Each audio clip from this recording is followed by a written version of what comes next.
ये स्क्रीन दिख रही है आपको? जी सर, दिख रही है। ये अब हम लोग पढ़ेंगे ग्रहों की अवस्थाएं। ग्रहों की डिग्री के अनुसार ग्रहों की अवस्थाएं होती, 5 प्रकार की अवस्थाएं होती ग्रहों की, जिससे कि ग्रह का बल जान सकते हैं कि किस ग्रह का कितना बल है। कभी कभी आप कुंडलियों में आप देखते होंगे कि आपको कोई ग्रह बहुत पावरफुल लग रहा है, मूल त्रिकोण राशि में बैठा है या उच्च का बैठा है, मूल शुभ ग्रहों से दृष्ट है, तब भी उस ग्रह का फल नहीं मिलता है जातक को। तो ऐसा क्यों होता है? ऐसा इसलिए होता है कि जातक की कुंडली में वह ग्रह की अवस्था अच्छी नहीं होगी। जैसे देखो, ग्रह की क्या है, इसमें आपको स्क्रीन में देख रहा होगा, ग्रह की बाल्यादि अवस्थाएं, बाल अवस्था, कुमार अवस्था, युवा अवस्था, वृद्धावस्था, मृत अवस्था। ठीक है, ये अवस्था होती किस तरीके से है, किस तरीके से अवस्था ये होती है, ये कि आप जो है जैसे देखेंगे हर 6 डिग्री पे अवस्था बदल जाती है। एक भाव जो होता है, एक राशि होती है, कितने डिग्री की होती है? 30 डिग्री की होती है। तो 5 अवस्थाएं होती है ग्रह की, बाल्यावस्था, कुमारावस्था, युवावस्था, वृद्धावस्था और मृत अवस्था। तो 5 अवस्थाएं होती हैं, तो 6 डिग्री की एक अवस्था होती है। इसका रूल क्या होता है, अगर विषम राशि में कोई ग्रह बैठा है तो सीक्वेंस क्या चलेगा? सीक्वेंस बाल, कुमार, युवा और वृद्धावस्था और मृत, ये सीक्वेंस चलेगा। और कोई ग्रह अगर आपकी सम राशि में बैठा, सम राशि का मतलब कौन सी हो जाएगी? दूसरी, चौथी, छठी, 8वीं, 12वीं, 10वीं, इस तरह से जो हो जाएगी, तो उसमें जो चलेगा उल्टे ऑर्डर में चलता है। मतलब सबसे पहले 0 से 6 डिग्री के बीच में ग्रह मृत अवस्था में बोला जाता है। जैसे किसी कुंडली में आप देखोगे कि ग्रह जो है 5 डिग्री का बैठा है, सपोज करो वृष राशि है, वृष राशि में कोई ग्रह 5 डिग्री का बैठा है, तो आप उसको क्या बोलोगे कि यह ग्रह जो है मृत अवस्था में है। ठीक है ना? 5 डिग्री का है तो अगर 5 डिग्री का बैठा है तो मृत अवस्था में हो जाएगा। क्यों? रूल के अनुसार देखो, सम राशि, वृष राशि जो है सम राशि है और 5 डिग्री का ग्रह बैठा है तो वो मृत अवस्था में बोला जाएगा। लेकिन अगर कोई राशि विषम राशि है, जैसे 3 नंबर की राशि कौन सी होती है? मिथुन राशि। मिथुन राशि में अगर कोई ग्रह 5 डिग्री का बैठा है तो उसको बोलेंगे बाल अवस्था में बैठा है। यही तो बोलेंगे ना जी। अब फर्क क्या होता है दोनों में? देखो, पहले मैं डिग्री बता दूं, फिर आपको फर्क बताऊंगा क्या फर्क होता है दोनों में। तो यहाँ जो 2 डिग्री लिखा है, 2 से नहीं होगा, यहाँ से इसको करिएगा जो है 0 से 6 डिग्री। विषम राशि में 0 से 6 डिग्री तक कोई ग्रह बैठा है तो वो बालावस्था में बाल हो जाएगा। 6 से 12 डिग्री में कोई ग्रह बैठा है तो कुमारावस्था में हो जाएगा। 12 से 18 डिग्री तक कोई ग्रह बैठा है तो युवावस्था में हो जाएगा। और 18 से 24 डिग्री तक कोई ग्रह बैठा है तो वृद्धावस्था हो जाएगी। और 24 से 30 डिग्री तक कोई ग्रह बैठा है तो वो मृत अवस्था में हो जाएगा। यही इसका वाइस वर्सा उल्टे ऑर्डर में चलेगा। सम राशि में कोई ग्रह बैठा है, मतलब वृष में बैठा है, कर्क में बैठा है, कन्या में बैठा है, वृश्चिक में बैठा है, मकर में बैठा है और मीन में बैठा है।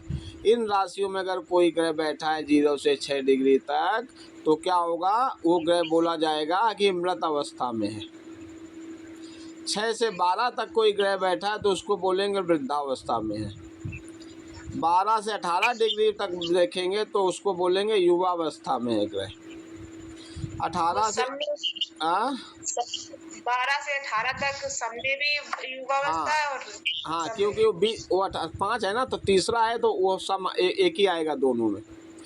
और अगर 18 से 24 डिग्री का कोई प्लेनेट बैठा है तो उसमें क्या बोलेंगे कि वो ग्रह जो है आपका कुमार अवस्था में है अभी। और 24 से 30 डिग्री वाला ग्रह होगा बाल्यादि अवस्था में होता है। अब हम लोग इसको कैसे वो करेंगे, मतलब फल कैसा मिलेगा? अब आप जैसे समझो, जैसे आपके बच्चे हैं, एक बच्ची आपकी 5 साल की है, बेटा आपका 3 साल का है, तो ये बाल अवस्था में है। इनको आपके बच्चे को कोई भी एक चॉकलेट देगा, कोई बात कहेगा बेटा वहाँ चले जाओ या ये करो वो करो, तो उनकी बात वो मान जाएंगे, चॉकलेट के कारण से मान जाएंगे ना। या छोटे बच्चे को हम लोग कुछ भी सिखा देते हैं तो वो बात मान के उसी तरीके से बिहेव करता है। तो बाल्यावस्था वाले ग्रह के पास अपना कोई जो होता है वो नहीं होता है, ताकत अपनी खुद की कुछ नहीं होती। जिसके दूसरों के साथ रहता है, जिस तरह के लोगों के साथ है, जिस तरह के ग्रहों के साथ रहता है, तो उसी के अनुसार वो फल करता है। क्लियर। अब कुमार अवस्था में आ जाता है, तो कुमार अवस्था का मतलब हो गया, जैसे क्या कुमार अवस्था हो गया, जैसे 10 साल से लेकर के आपका 20 साल तक का जो हो गया व्यक्ति हो गया, तो उसमें थोड़ा सेंस होता है लेकिन एक मैच्योरिटी नहीं होती है। तो इसका क्या मतलब होता है, उसको डिसीजन मेकिंग के कोई अधिकार नहीं होता, उसको निर्णय लेने का कोई अधिकार नहीं होता है। उसी तरीके से कुमार अवस्था वाले ग्रह की पावर जो होती है, बाल्यावस्था वाले ग्रह से पावर अधिक होती है, लेकिन उतनी ज़्यादा भी नहीं होती है कि खुद से अपने डिसीजन ले पाए या खुद से अपने रिजल्ट्स जातक को दे पाए कुंडली में। उसके बाद क्या होता है, 12 से 18 डिग्री का जो प्लैनेट बैठता है सम राशियों में, उसको बोलते हैं युवावस्था। और युवावस्था का जो ग्रह होता है वो सबसे ज़्यादा पावरफुल होता है, हमेशा याद रखिएगा। तो आपको क्या याद रखना है, आपको याद ये रखना है कि किसी भी कुंडली में 12 से 18 डिग्री का जो प्लैनेट होगा वो सबसे ज़्यादा पावरफुल होगा, चाहे वो सम राशि हो चाहे विषम राशि, उससे कोई मतलब नहीं है। 12 से 18 डिग्री वाला जो प्लैनेट होगा वो सबसे ज़्यादा पावरफुल होगा, है ना। उसके बाद क्या होता है, अब उसकी पावर युवावस्था में तो पीक पे पावर हो गई, लेकिन अब 18 से 24 डिग्री के बीच में जो प्लैनेट आया तो क्या वो ढलान की तरफ आ गया, वृद्धावस्था हो गई। जैसे हमारी आपकी उम्र के हिसाब देखिए चल रहा है, उसी तरीके से देखिए चल रहा है। तो अब उसकी वृद्धावस्था वाले की भी पावर होती है, लेकिन उतनी ज़्यादा नहीं होती है जितनी ज़्यादा पावर होती है युवावस्था वालों। अब डाउनवर्ड स्टार्ट हुआ, पावर कम होनी शुरू हो गई, ठीक है, तो भी उतना ज़्यादा अच्छा फल नहीं देता जितना युवावस्था वाला देता है। और मृत अवस्था वाला प्लैनेट बिल्कुल भी फल नहीं देता है। एक भी बिस्तर में पड़ा हुआ व्यक्ति बताओ, जो अंतिम सांसें गिन रहा हो, बताओ क्या आपको कर देगा, बताओ, अच्छा है ना। तो इस तरीके से ग्रहों का जो पावर होता है ये बाइफरकेट किया जाता है। तो सबसे ज़्यादा पावर वाला जो ग्रह होता है वो 12 से 18 के बीच में होता है, और उससे एक ऊपर और एक नीचे वाले कुछ हद तक फल बेहतर देते हैं। जैसे कुमार अवस्था वाला बेहतर दे सकता है और आपको वृद्धावस्था वाला भी बेहतर दे सकता है, लेकिन बाल्यावस्था और मृत अवस्था वाले जो प्लैनेट्स होते हैं, जो ग्रह होते हैं, वो ज़्यादा अच्छा रिजल्ट नहीं देते हैं, अपना फल वो नहीं दे पाते हैं जब तक कि उन्हें किसी दूसरे का सपोर्ट नहीं मिलेगा। क्लियर। अब लोग आगे चलते हैं।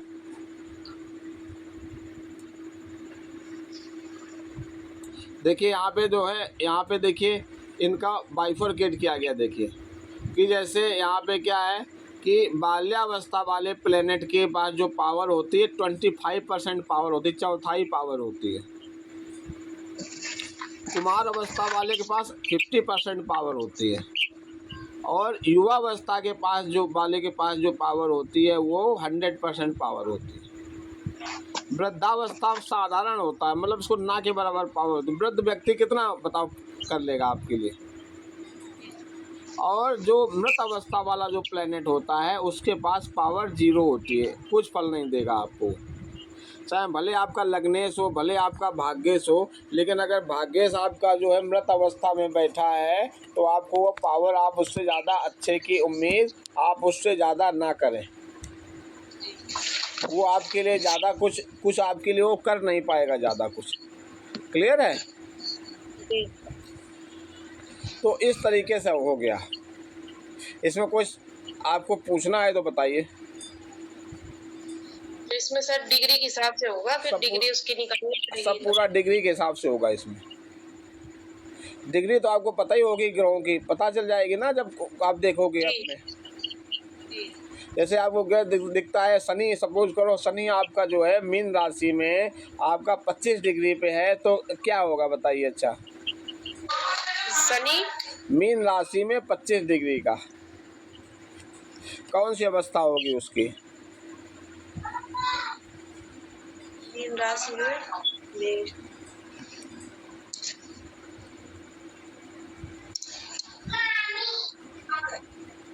मीन राशि में 25 डिग्री का है, तो सर इसमें तुला राशि में सर 20 डिग्री का होता है ना? हाँ, नहीं नहीं, उससे मतलब नहीं आपको, मैं केवल बाल्यादि अवस्थाएं पूछ रहा हूँ कि शनि मीन राशि में आपका 25 डिग्री का बैठा है, तो कौन सी अवस्था होगी? बाल अवस्था होगी कि किशोर अवस्था होगी कि आपकी युवावस्था होगी, वृद्धावस्था होगी, मृत अवस्था? पांचों अवस्थाओं में कौन सी अवस्था होगी? इसमें सर ये होगी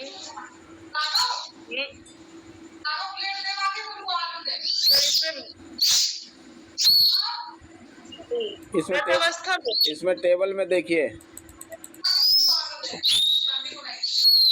इस टेबल में देखिए, मीन राशि कौन सी राशि है? सम है कि विषम है? सम सर, सम राशि है। सम राशि में 25 डिग्री का शनि बैठा है, तो इस टेबल में देखिए कौन सी अवस्था होगी? बाल्यावस्था होगी। तो बाल्यावस्था वाले ग्रह के पास केवल 25% पावर होती, मतलब शनि के पास केवल 25% पावर है जी, होगी ना? जी।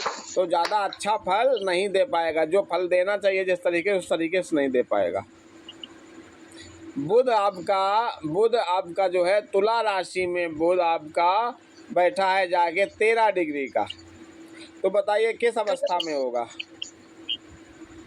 तुला राशि में 13 डिग्री का, तुला राशि में 13 डिग्री का है।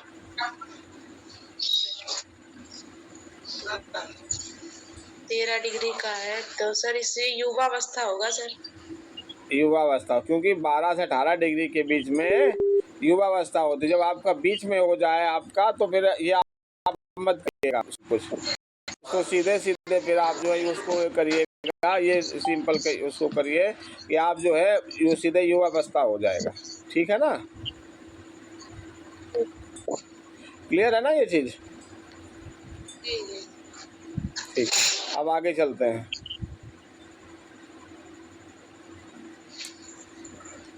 जैसे आपने बाल्यादि अवस्थाएं देखी थी, उसी तरह से ग्रहों की जागृतादि अवस्थाएं होती है। मतलब ग्रह जाग रहा है कि सो रहा है कि स्वप्न देख रहा है। हम लोगों की भी 3 अवस्थाएं होती है ना, या तो जागते हैं, या तो सोते हैं, या तो स्वप्न देखते हैं, यही तो होता है ना। तो स्वप्न देखना भी सोने में ही आता है, लेकिन ज्योतिष में स्वप्नावस्था को अलग एक दिया गया है। तो यहाँ पे क्या है कि जागृतादि अवस्थाएं जो होती हैं, विषम राशि और सम राशि उस तरीके से इसमें भी काम करेगा। 1, 3, 5, 7, 9, 11 ये विषम राशियां हैं। तो इनमें अगर 0 से 10 डिग्री का कोई ग्रह बैठा है, तो वो जागृतादि अवस्था, मतलब जाग रहा है। तो जागने वाला ग्रह जो होता है आपको पूर्ण फल देता है।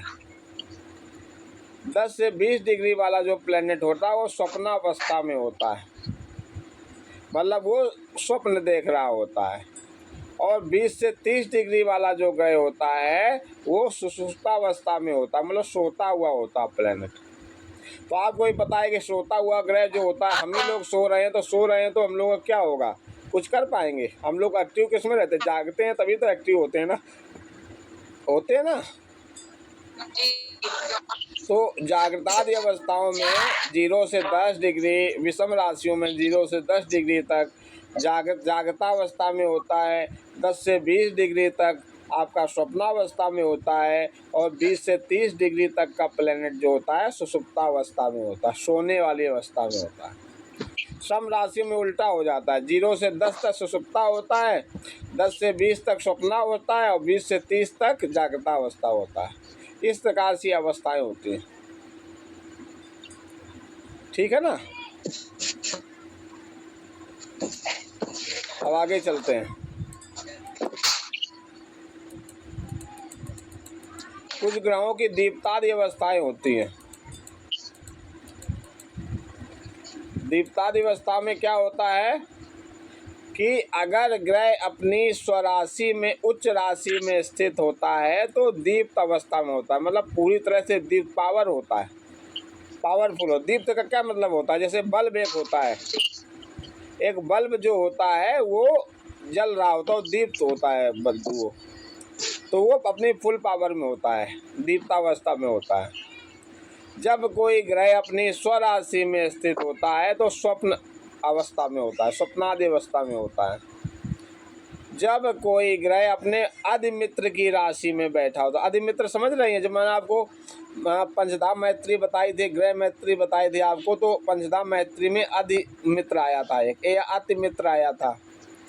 तो जब कोई ग्रह अपनी अधिमित्र की राशि में स्थित होता है तो वह क्या बोला जाता है, मुदित अवस्था। मुदित अवस्था का मतलब होगा प्रसन्न अवस्था में ग्रह बैठा हो है।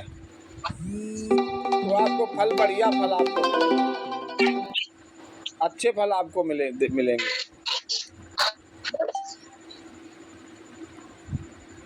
ठीक है ना। एक सेकंड, ये कौन,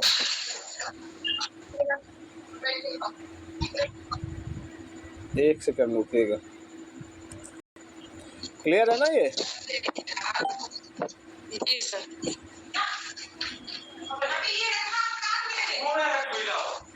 ठीक है। स्वप्नावस्था में जो होगा, अगर मुदित अवस्था में है तो प्रसन्न अवस्था में होगा, फल मिलेगा जातक को। इसके बाद शांत अवस्था में होगा, जब कोई ग्रह अपने मित्र की राशि में स्थित होता है तो वह शांत अवस्था में होता है, तब भी फल जातक को अच्छा मिलता है। जब कोई ग्रह सम राशि में स्थित होता है, सम ग्रह की राशि में स्थित होता है, तो वो ग्रह दीन अवस्था में होता है, ना अच्छा ना खराब, मिडिल वाले में हो जाता है। इसके बाद जब कोई ग्रह शत्रु की राशि में स्थित होता है तो क्या बोला जाता है, उसको दीन अवस्था बोला जाता है, नहीं, तब उसको दुखी अवस्था बोला जाता है। बोलते हैं कि यह ग्रह दुखी अवस्था में है। इसके बाद जब कोई ग्रह पाप ग्रह के साथ में स्थित होता है, जब कोई ग्रह पाप ग्रह के साथ में स्थित होता है तो उस ग्रह को क्या बोलते हैं, विकल अवस्था में। विकल का मतलब होता है संताप की अवस्था में होता है, अच्छा फील नहीं कर रहा होता ग्रह। इसके बाद अगर कोई ग्रह अति पाप ग्रह की श्रेणी में आ जाता है तो क्या बोला जाता है कि वो खल बोला जाता है, कि ग्रह खल हो गया है। और अगर कोई ग्रह सूर्य के साथ बैठ जाता है तो उसको बोलते हैं क्रोध अवस्था में, क्रोधी अवस्था में। क्योंकि सूर्य को क्या बोलते हैं, सूर्य को हम लोग बोलते हैं क्रूर ग्रह बोलते हैं, बोलते हैं ना सूर्य को क्रूर ग्रह। मंगल हो गया आपका, शनि हो गया, राहु हो गया, केतु हो गया, ये आपके जो है पाप ग्रह होते हैं। सूर्य को हम लोग क्रूर ग्रह बोलते हैं, पाप ग्रह सूर्य को नहीं बोलते हैं। सूर्य को हम लोग हमेशा क्रूर ग्रह बोलते हैं।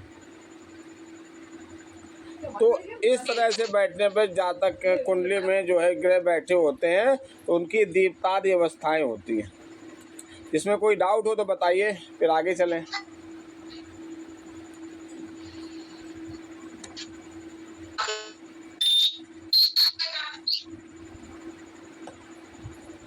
इसमें कोई क्वेश्चन हो आपको तो बताइए।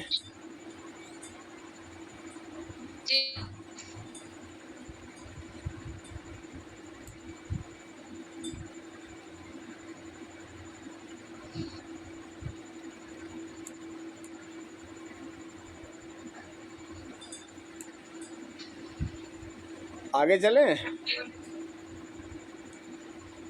जी सर।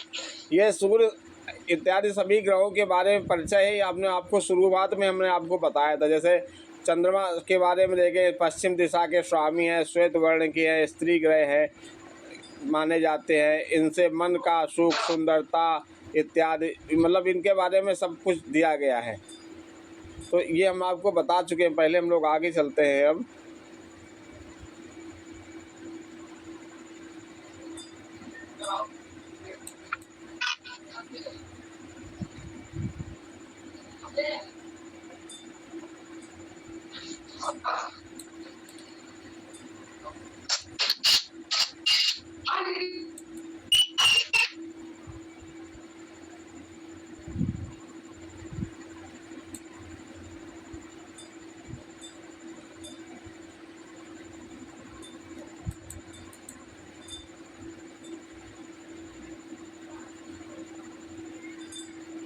देखिए थोड़ा सा हम कुछ इम्पोर्टेंट चीज़ आपको बता रहे हैं, बड़े ध्यान से देखिएगा। मैं आपको इसके नोट्स भेज दूंगा, ये कुंडली में लगाए जाते हैं रूल्स ये।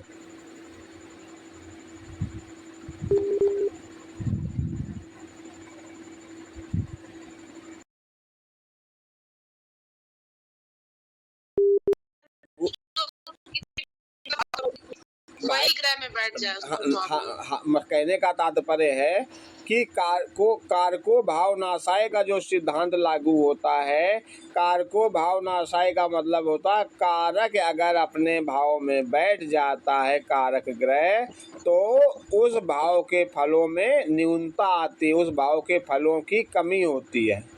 जैसे गुरु जो है, स्त्री की कुंडली में गुरु जो है सप्तम भाव का कारक है, और पुरुष की कुंडली में सप्तम भाव का कारक ग्रह शुक्र है। तो अगर गुरु किसी कन्या की कुंडली में, किसी स्त्री की कुंडली में गुरु अगर सप्तम भाव में बैठ जाते हैं, तो आप क्या प्रेडिक्शन करेंगे कि क्या आपके वैवाहिक जीवन में कुछ ऊंच नीच बनी रहती है क्या? दोनों के बीच में ट्यूनिंग मैच नहीं करती है क्या? या आप ये बताएंगे कि आपकी जो जीवन साथी आपका है वो क्या कुछ ईगोइस्टिक है क्या? कुछ अहंकार उसमें रहता है क्या?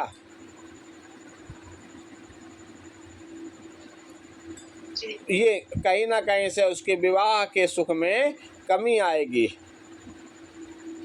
ये कारको भाव नाशाय इसका सिद्धांत ये लगता है इसमें।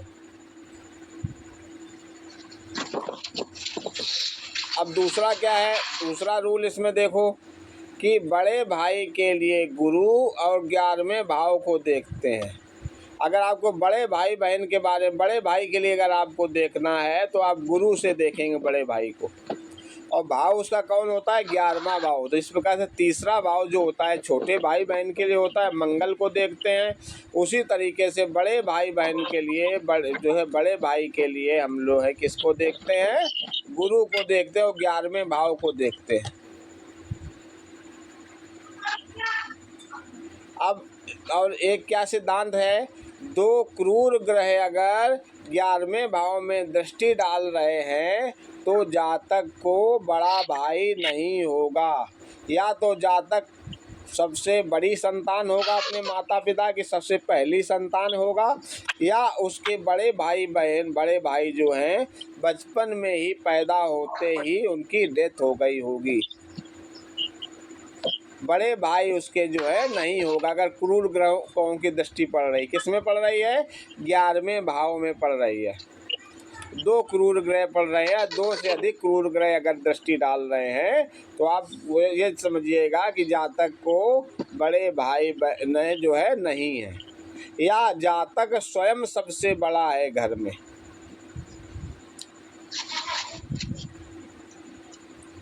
इसके बाद क्या है, एक जो है कि कोई भी ग्रह जो होता है अपनी मूल त्रिकोण राशि का फल जो होता पहले करता है।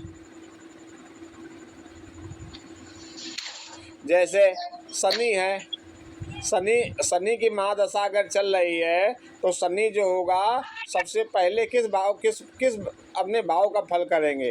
अपनी मूल त्रिकोण वाले भाव का फल करें। जिस भाव में उनके मूल त्रिकोण राशि पड़ रही होगी उसका फल करेंगे। शनि की मूल त्रिकोण राशि कौन सी है? बताइए। हाँ शनि की। हाँ शनि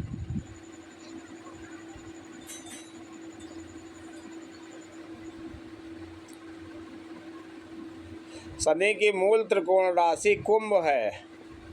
कुंभ जी है ना, कुंभ। तो अब आप कैसे देखोगी कि जो है पहले किस राशि का फल करें? तो ये सिद्धांत लगेगा कि कोई भी ग्रह अपनी मूल त्रिकोण राशि का फल पहले करता है। गुरु की मूल त्रिकोण राशि कौन है? गुरु की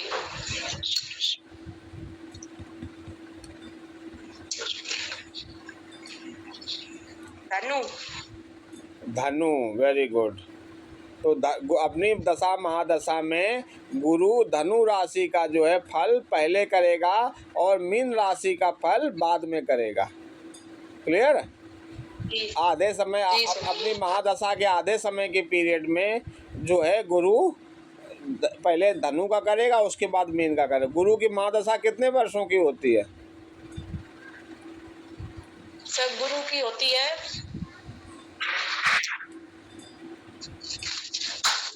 गुरु की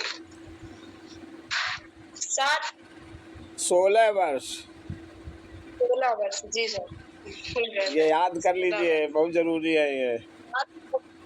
7 वर्ष केतु की और उसकी होती है मंगल की। ये याद करिए, बहुत जरूरी है ये, है ना? जी सर। इसकी कितने वर्ष होती है? शुक्र की 17 वर्ष। शुक्र की 20 वर्ष। 20। जी सबसे ज्यादा शुक्र की तो होती है। जी 20 वर्ष। ठीक है ना? तो अगर शुक्र के बारे में देखेंगे, 20 वर्ष की महादशा है, तो पहले 10 वर्ष जो है आपकी अपनी मूल त्रिकोण राशि का करेंगे। तो शुक्र की मूल त्रिकोण राशि कौन सी है? शुक्र की है सर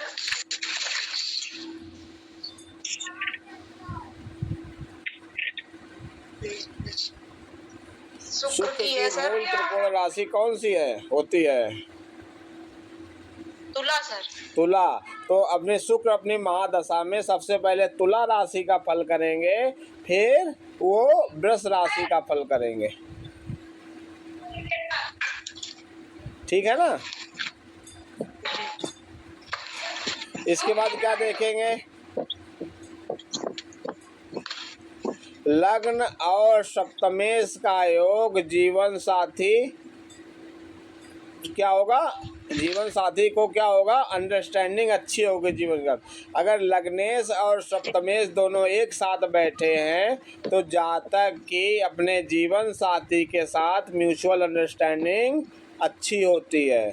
दोनों के बीच की जो बॉन्डिंग होती है अच्छी होती, दोनों बिना कहे ही एक दूसरे की बात को समझ जाते हैं। अगर लग्नेश और सप्तमेश का योग बना है, ठीक है ना? कैसे सर लग्नेश? हाँ बताइए, लग्न में क्या कह रहे लग्न हैं? के जो स्वामी होंगे। हाँ, जो लग्न के स्वामी होंगे वो लग्नेश होंगे, जो सप्तम भाव के स्वामी होंगे वो सप्तमेश होंगे। और ये कहीं अगर बैठ जाएं, अच्छी जगह पे बैठ जाए, जैसे दसम भाव में बैठ जाएं या भाग्य भाव में बैठ जाएं या चतुर्थ भाव में बैठ जाएं, तो क्या होगा? जातक की अपने जीवन साथी के साथ ट्यूनिंग जो होगी बढ़िया रहेगी, दोनों के बीच में बढ़िया निभेगी, बढ़िया पटेगी दोनों के बीच में। ठीक है ना?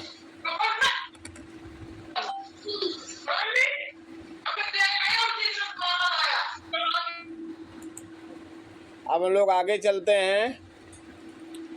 शनि की दृष्टि सप्तमेश पर पड़ने पर विवाह देर से होता है। शनि की अगर सप्तमेश में दृष्टि पड़ रही है या सप्तम भाव में दृष्टि पड़ रही है तो जातक का जो विवाह है वो विलंब से होगा। कब होगा? 30 वर्ष के पश्चात होगा। 30 वर्ष के पश्चात क्या मतलब होगा? कि 31 वर्ष, 33 वर्ष या 35 वर्ष के लगभग होगा।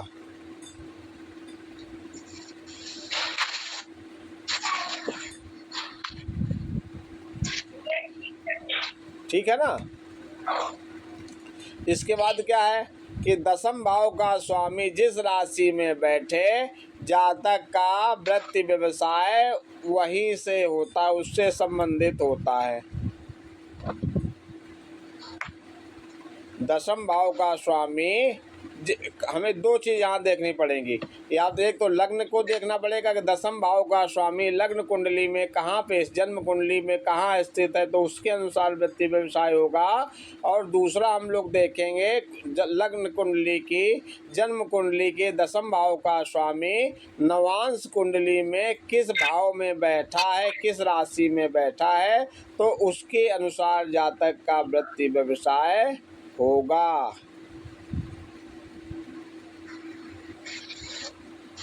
ठीक है ना? उसके अनुसार जातक का वृत्ति व्यवसाय होगा।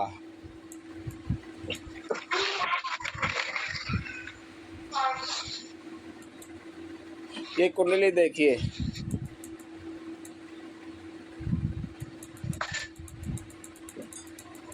ये कुंडली देखिए,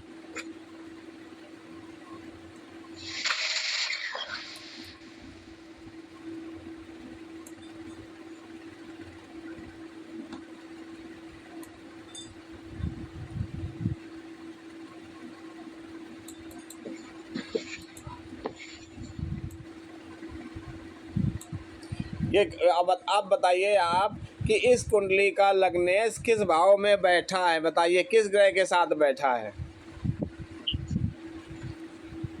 इस कुंडली का लग्नेश?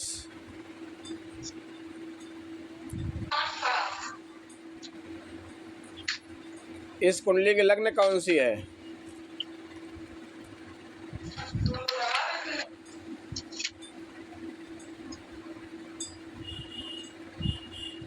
वृश्चिक सर। वृश्चिक लग्न, तो लग्नेश कौन होगा?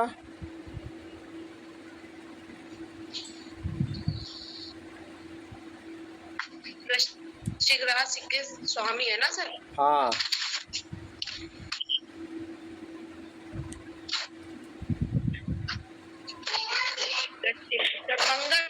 मंगल। मंगल। मंगल कहाँ बैठा है इस कुंडली में? पांचवें भाव में बैठा है सर। पांचवें भाव में बैठा, किसके साथ में?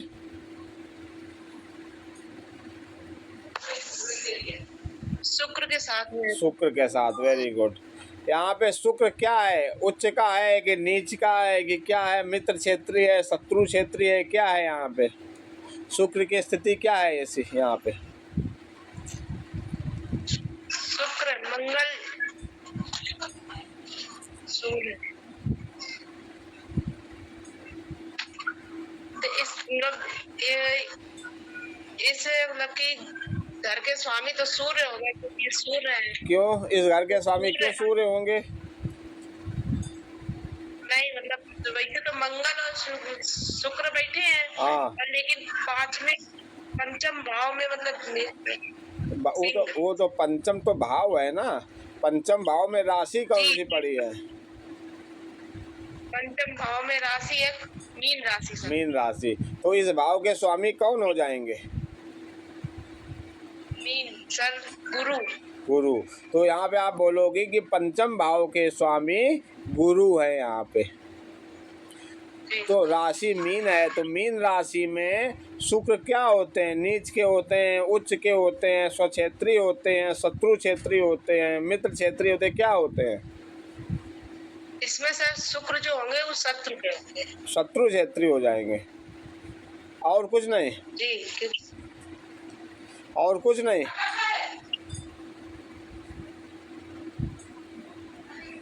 मीन राशि में शुक्र शत्रु के सर। और मीन राशि में शुक्र उच्च के नहीं होते हैं?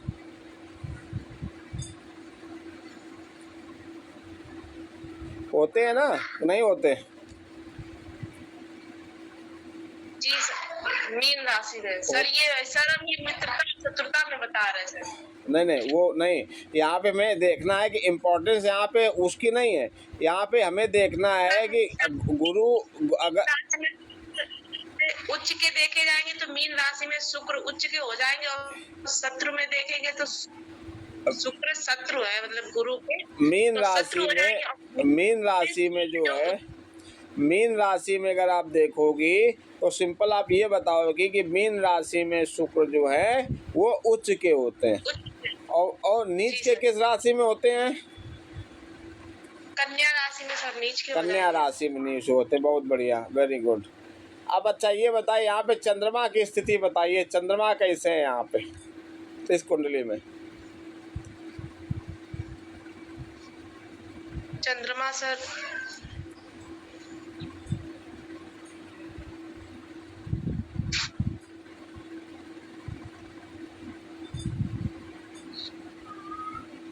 चंद्रमा किस वृष भाव के राशि में स्वामी है?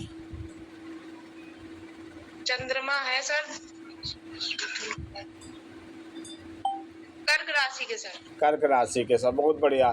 तो कर्क राशि के स्वामी है, तो कर्क राशि यहाँ पर किस भाव में पड़ी है आके? कर्क राशि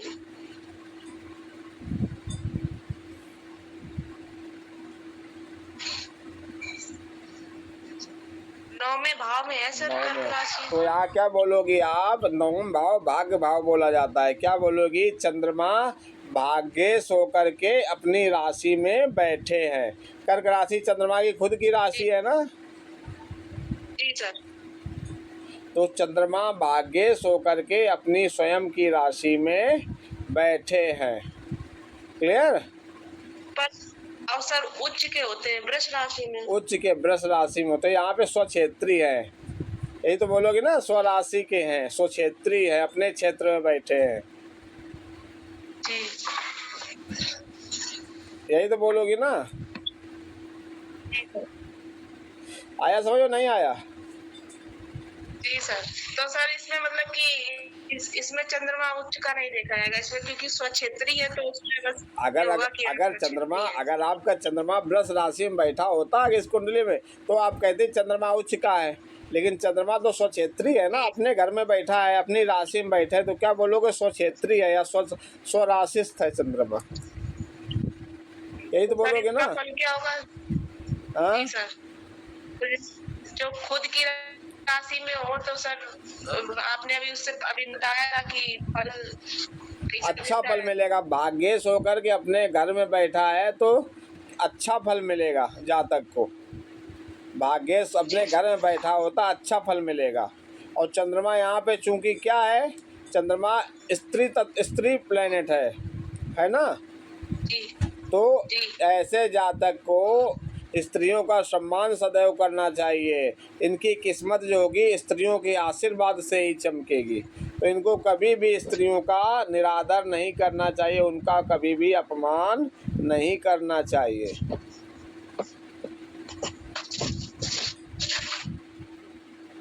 आपके ग्रह ही बताते हैं कि कुंडली में कि आपको क्या करना है क्या नहीं करना है।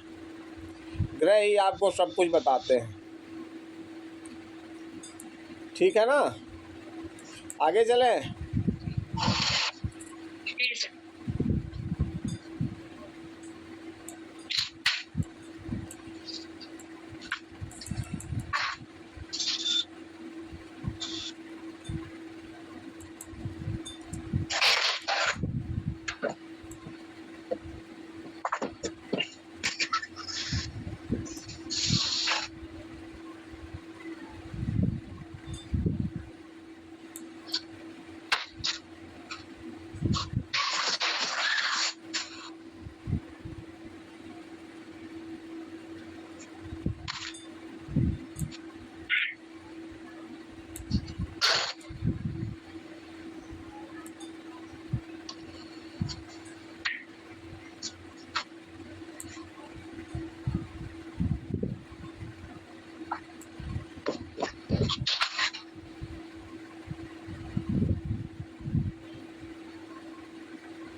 आगे चलते हैं।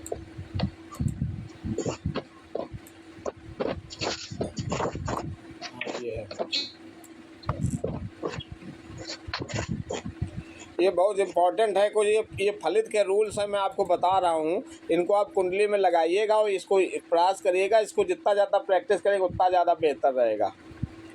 ये फलित का कुछ नियम है ये, इससे आपको फलित कैसे कर पाओगे, प्रोडिक्शन आप कैसे कर पाओगे। ठीक है? द्वादश भाव एवं जीवन क्षेत्र, हमारे जीवन में जो द्वादश भाव होते हैं इनका क्या क्या रोल होता है, सभी ग्रह यहाँ कैसा कैसा किस तरीके का फल करते हैं। तो ये है क्या है, सभी त्रिकोण के स्वामी ग्रह हमेशा शुभ फल देते हैं। क्या है, अब त्रिकोण के स्वामी क्या होता है, कौन से त्रिकोण होते हैं, प्रथम भाव, पंचम भाव और नवम भाव, ये तो 3 त्रिकोण होते हैं।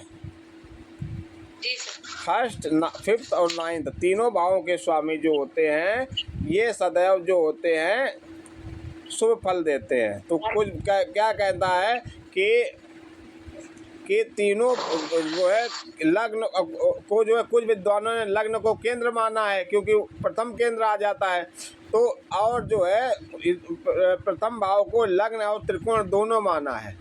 तो यहाँ पे चाहे क्रूर ग्रह हो चाहे जैसे भी ग्रह हों, यहाँ पे सदैव सभी ग्रह जो होते हैं शुभ फल प्रदान करते हैं सदैव। सर्वे त्रिकोण नेतारो, तो इसका मतलब होता है सभी त्रिकोण के स्वामी सदैव शुभ फल करते हैं। चाहे पाप ग्रह हो चाहे जो ग्रह हो शुभ फल करेंगे। पापी ग्रह अगर है तो अपनी पाप जो है पापत तो अपना भूल जाते हैं वहाँ पे।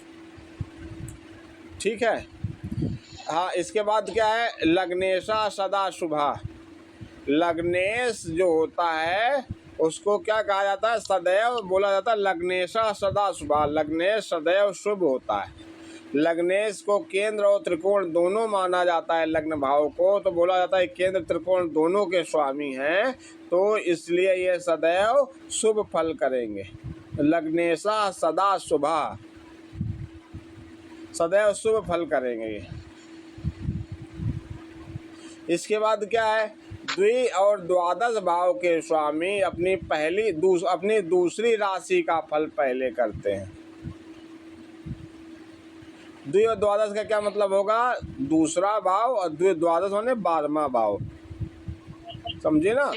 तो क्या होगा, यदि द्वि और द्वादश भाव 2 राशियों के स्वामी हैं परंतु सूर्य और चंद्रमा एक ही राशि के स्वामी हैं, तो सूर्य चंद्रमा तो सदैव एक ही राशि का फल करेंगे, उसमें दूसरे का नाम ही नहीं आएगा। लेकिन सूर्य चंद्रमा के अलावा अन्य ग्रह 2 राशियों के स्वामी होते हैं। उसमें से जो ग्रह दूसरे और 12वें भाव का स्वामी होगा तो अपनी दशा महादशा में वह दूसरी राशि का फल करेगा। जैसे देखो एग्जाम्पल देता हूँ, अभी हम लोगों ने कुंडली ये देखी है, ऊपर वाली जो कुंडली थी अभी ये कुंडली, इसमें द्वि और द्वादश भाव के स्वामी कौन कौन से ग्रह होंगे,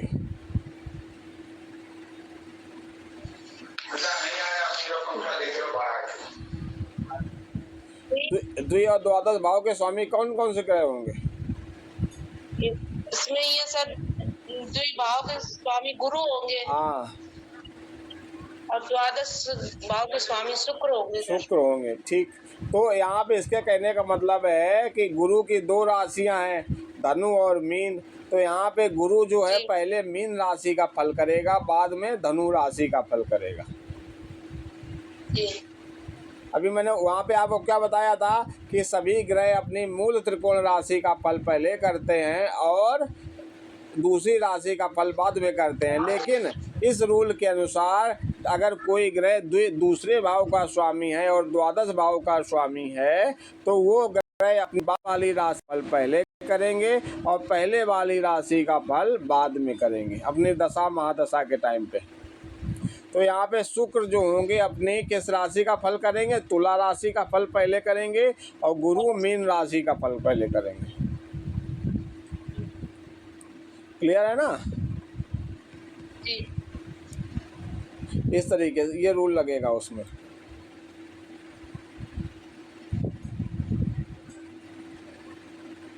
और इसमें जैसे आपने पढ़ा कि लग्नेशा सदा शुभा, लग्नेशा सदा शुभा का इसमें रूल कैसे लगेगा, इसमें मंगल वृश्चिक राशि का स्वामी है, मंगल यहाँ पे पंचम भाव में बैठा है मीन, तो मंगल यहाँ पे सदैव शुभ होगा। क्यों, आप ये देख सकते हो मंगल यहाँ पे 6ठे भाव का भी स्वामी है। देखो मेष राशि 6ठे भाव में आ रही है जी।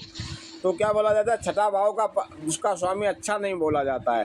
लेकिन यहाँ पे रूल नहीं लगेगा, लग्नेश चाहे छठे भाव का स्वामी हो चाहे अष्टम भाव का स्वामी हो जाए तो, लेकिन लग्नेश सदैव शुभ ही फल करेगा। लग्नेशा सदा शुभा,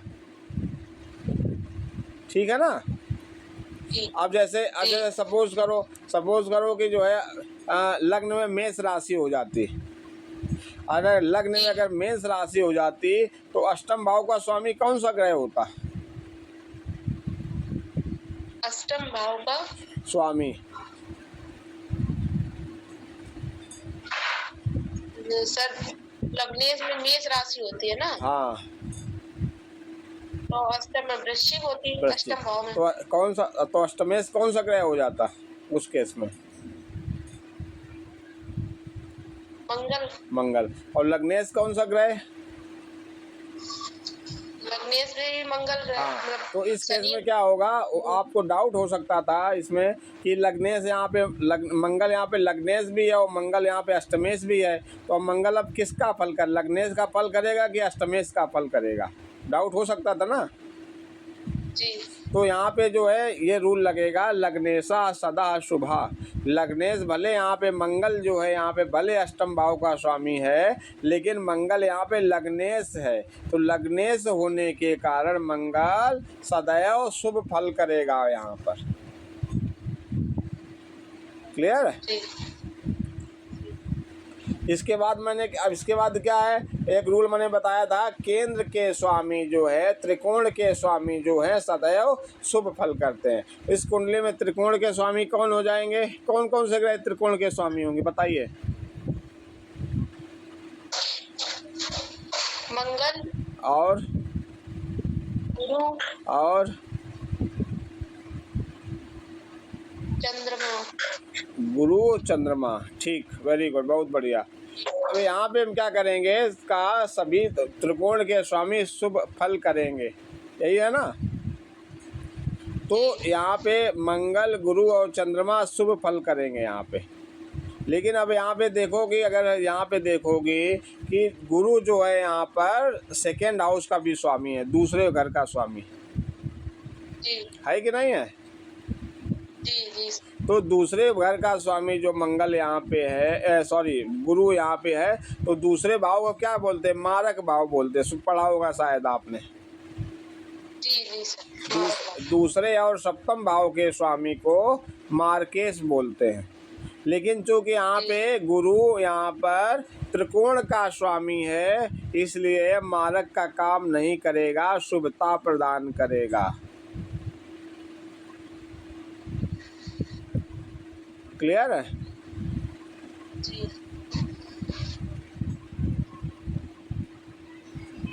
आगे चलते हैं।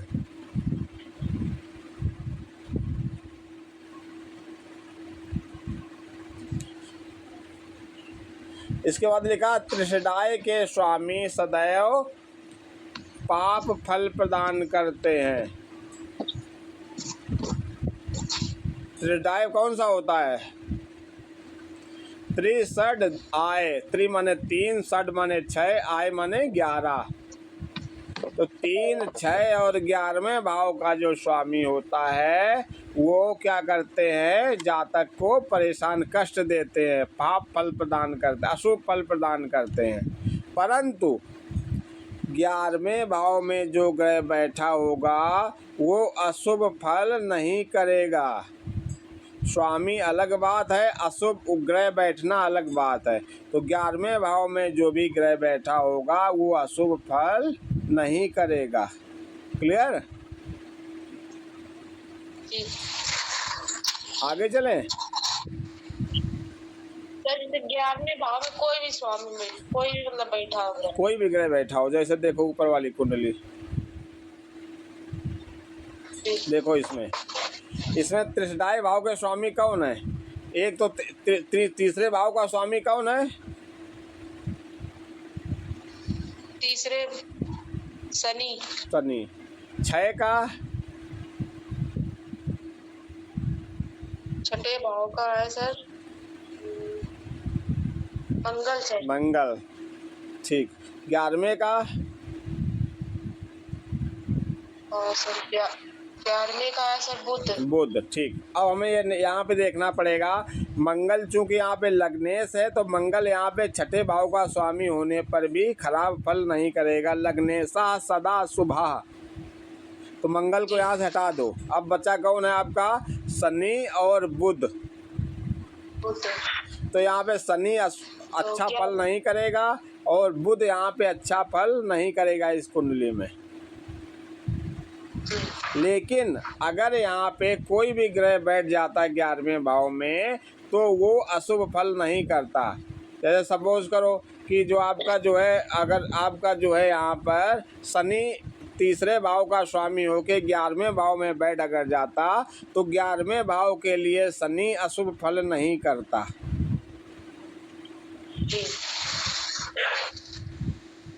11वें भाव में राहु बैठ जाएगा तो अशुभ फल नहीं करेगा। केतु बैठ जाएगा तो अशुभ फल नहीं करेगा। सूर्य बैठ जाएगा तो अशुभ फल नहीं करेगा। मंगल बैठ जाएगा तो अशुभ फल नहीं कर, मतलब 11वें भाव में कोई भी ग्रह बैठा हो वो अशुभ फल नहीं करता है। क्लियर? सर बुध अच्छा नहीं है। हाँ, बुध इस कुंडली में 11वें भाव का स्वामी है बुध और साथ में अष्टम भाव का स्वामी है, तो बुध अच्छा नहीं है इस कुंडली में। अष्टमेश भी है ना बुध यहाँ पे, है कि नहीं है?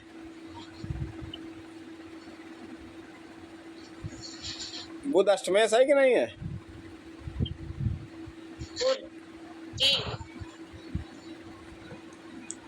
आगे चलें? जी सर।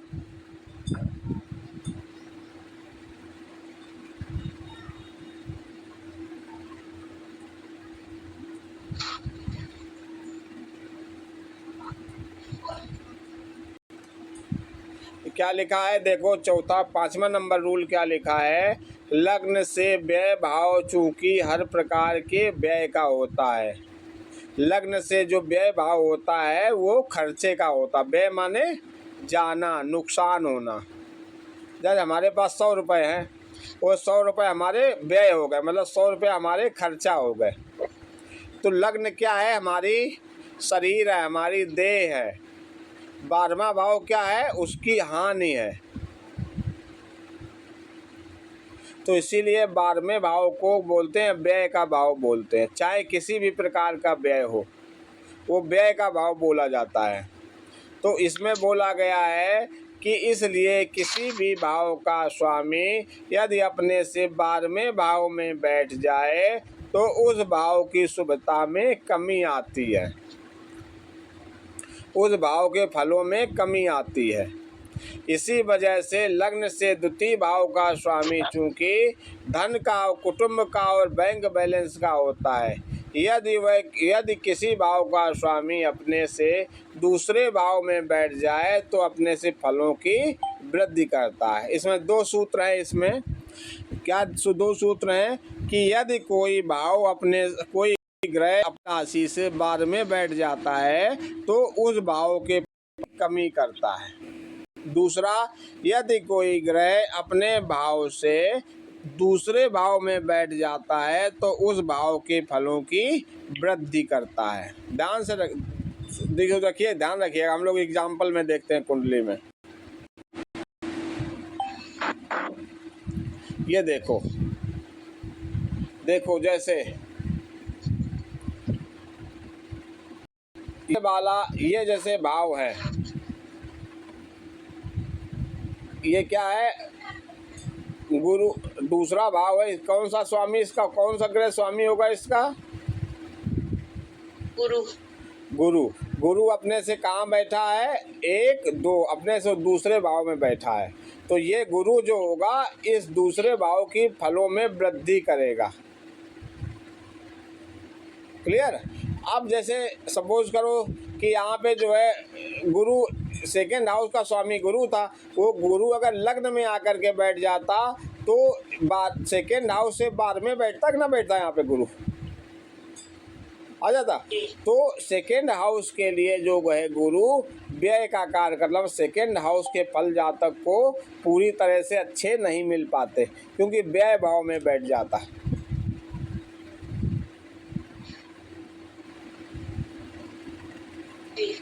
अब देखो जैसे देखो हाँ, इस कुंडली में देखो छठे भाव का स्वामी जो मंगल है लग्नेश होने के साथ साथ यहाँ पे बैठा है। तो यहाँ से अगर काउंट करोगी 1 2 3 4 5 6 7 8 9 10 11 12 मंगल जो है छठे भाव से 12वें भाव में बैठा है, मतलब मंगल अपने से 12वें में बैठा है। तो छठे भाव के फलों में जो है कमी आएगी। क्लियर है ना?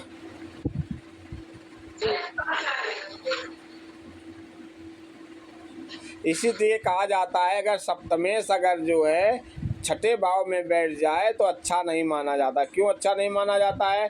क्योंकि सप्तम से छठा भाव जो होता है सप्तम से 12वां भाव होता है, तो वह दाम्पत्य जीवन में जो है दाम्पत्य सुख में पैदा करता है वो।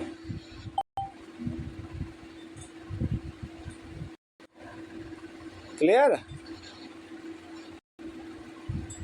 आगे चलें। जी।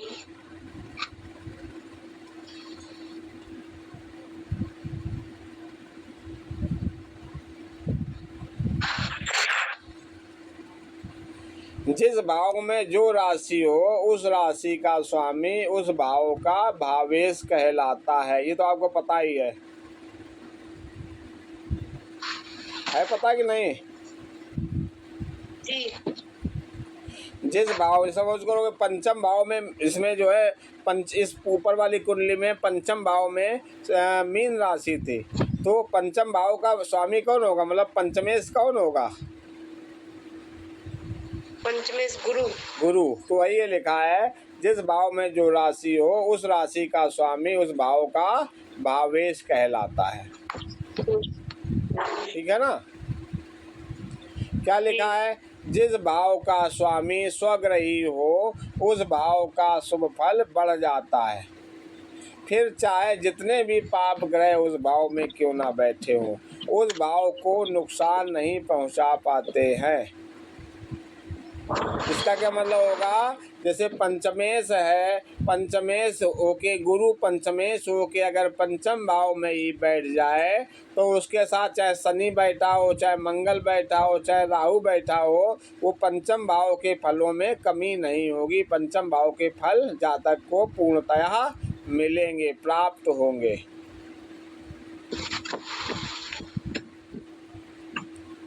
ऊपर वाले कुंडली में देखते हैं कोई रूल इसमें लग रहा है कि नहीं लग रहा। ऊपर वाले में देखते हैं।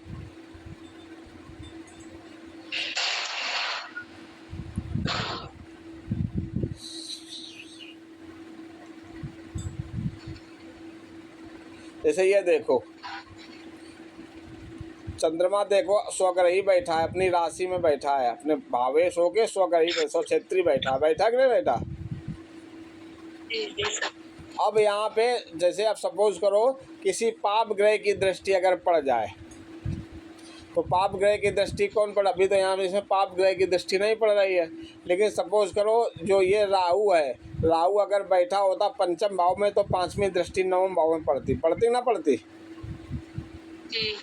तो अगर यहाँ पे चंद्रमा बैठा है तो भले यहाँ पे चाहे राहु बैठ जाता या यहाँ पे जो है राहु की दृष्टि पड़ जाती इस पे, तब भी इस भाव के फलों की कमी नहीं होती, इस रूल के इस नियम के आधार पर। क्लियर है? आगे चलें।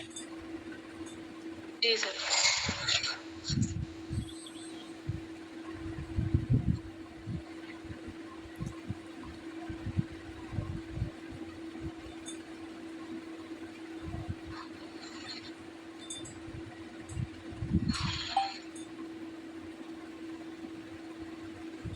अब क्या है? यदि किसी भाव का स्वामी पाप ग्रह हो और वह तीसरे भाव में बैठ जाए तो अच्छा फल करेंगे,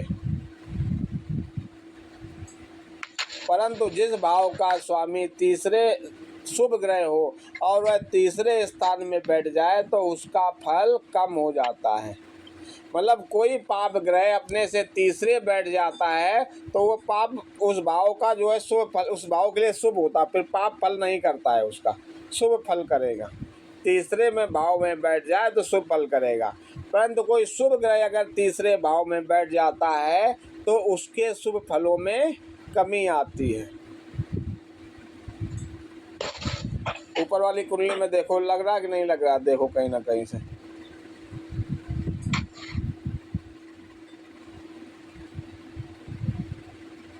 ये देखिए, इसमें देखो कोई रूल ये लग रहा है, तीसरे भाव में कोई ग्रह बैठा है,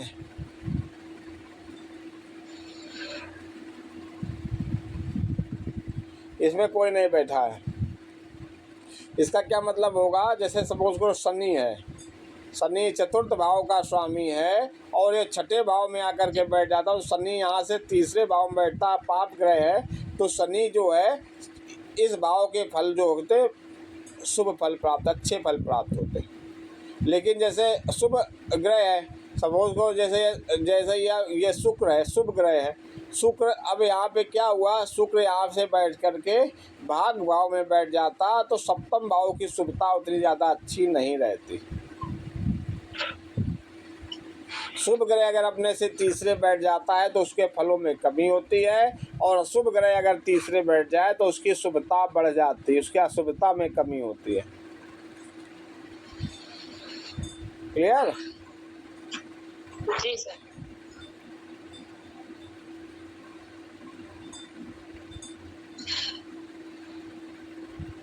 लिखा है 1, 4, 5, 7, 9, 10 इन भावों में शुभ ग्रह अच्छा फल करते हैं। कौन आया? 1, 4, 7, 10। देखो बड़े ध्यान समझना, 1, 4, 7, 10 ये क्या होंगे? केंद्र हो जाएंगे। है केंद्र की नहीं है? जी सर। इसके बाद क्या आया? 5 और 9 ये त्रिकोण हो गए।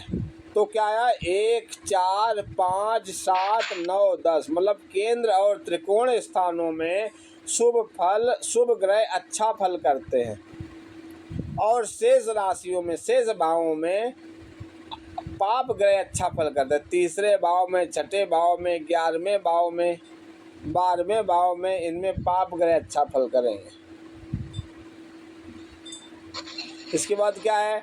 सूर्य, मंगल, शनि, राहु क्रमशः अधिक पापी है। मतलब सूर्य सबसे कम पापी है, सूर्य को क्रूर ग्रह बोलते हैं। सूर्य से ज़्यादा पापी है मंगल, मंगल से ज़्यादा पापी है शनि, और शनि से ज़्यादा पापी है राहु। इस तरह से पावर इनकी अशुभता बढ़ती जाती है। सबसे कम अशुभ सूर्य है, उससे ज़्यादा अशुभ मंगल है, उससे ज़्यादा अशुभ शनि है, उससे ज़्यादा अशुभ राहु है।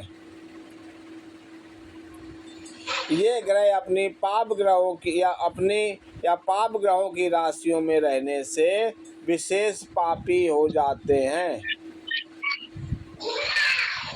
और यही ग्रह अगर शुभ ग्रहों की राशियों में रहे या उच्च में हो जाए या मित्र क्षेत्रीय हो जाते हैं तो इनके पापत्व में कमी हो जाती है। इनका जो पापत्व होता है वो कम हो जाता है। इसके बाद क्या है? यदि सौम्य ग्रह केंद्र के स्वामी हैं तो उनका शुभ फल समाप्त हो जाता है, क्योंकि उन्हें केंद्राधिपति दोष लग जाता है। इसी प्रकार यदि केंद्र के स्वामी अशुभ ग्रह है तो अशुभ फल नहीं करते, मतलब सम हो जाते हैं। इसके कारण उनके स्वभाव में शुभता की तरफ परिवर्तित हो जाते हैं, मतलब वो सम हो जाते हैं। तो ऐसा कारण एक रूल है यहाँ पे, केंद्राधिपत्य दोष। ज्योतिष में रूल होता है केंद्राधिपत्य दोष। केंद्राधिपत्य दोष का क्या मतलब है कि केंद्र का स्वामी अगर कोई शुभ ग्रह है तो उसकी शुभता समाप्त हो जाएगी, सम हो जाएगा, और यदि कोई अशुभ ग्रह है तो उसकी अशुभता समाप्त हो जाएगी, वो भी सम हो जाएगा, न्यूट्रल हो जाएगा। जैसे इस कुंडली, ऊपर वाली कुंडली में देखो,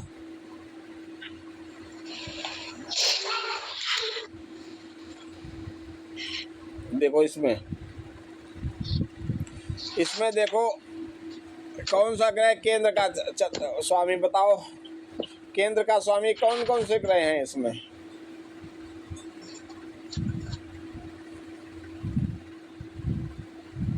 केंद्र के स्वामी कौन कौन से ग्रह हैं?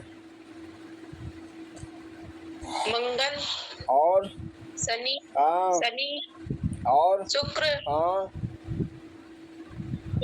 सूर्य। ठीक, मंगल को तो हमने हटा दिया क्योंकि लग्नेशा सदा शुभ, मंगल को हटा दो, लग्नेश सदैव शुभ होता है।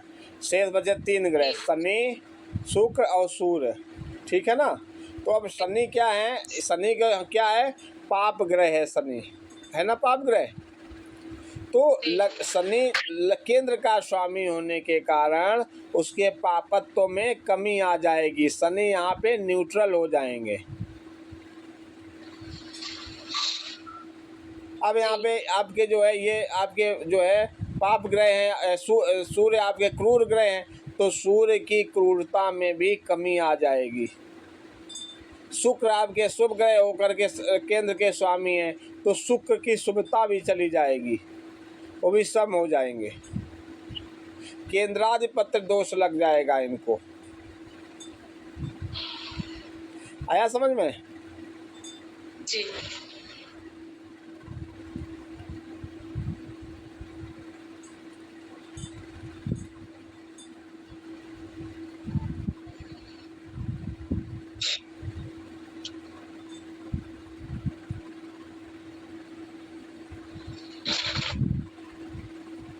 इसमें एक नोट है, क्या लिखा है? फलित करते समय यह अवश्य ध्यान रखिए कि अगर कोई ग्रह केंद्र का स्वामी है और उसकी दूसरी राशि केंद्र से अत्यंत पड़ी है, तो वो ग्रह अपनी दूसरी राशि का फल करते हैं।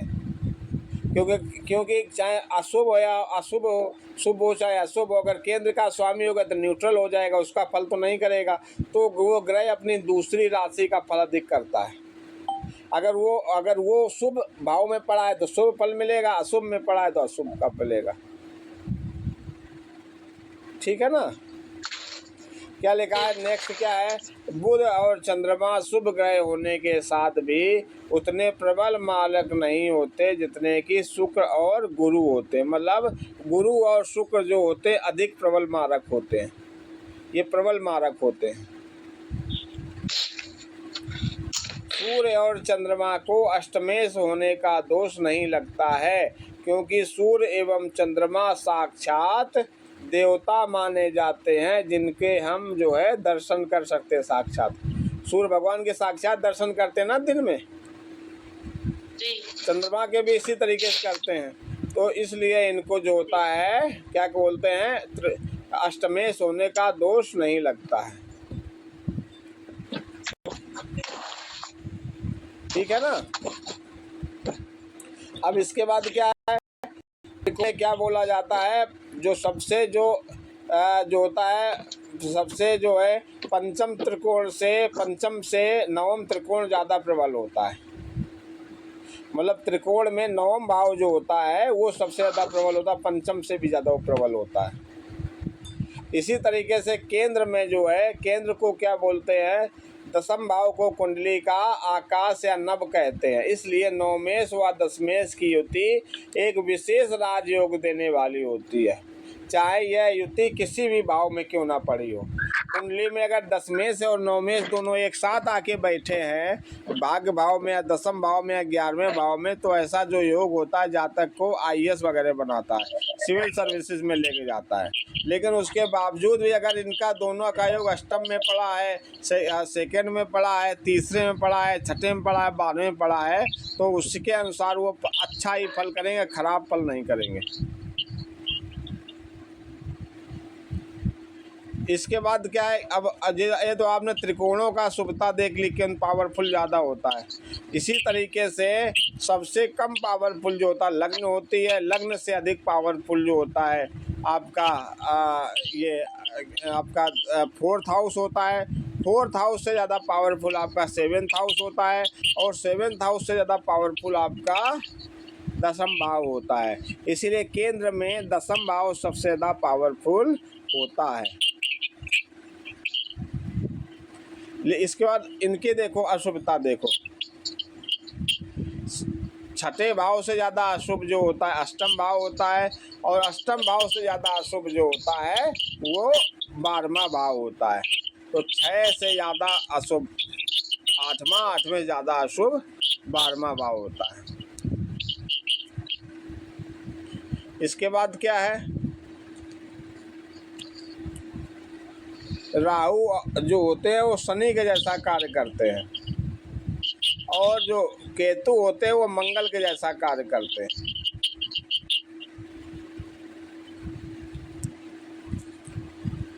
इसके बाद क्या बोला गया है, राहु एवं केतु कैसा फल करेंगे।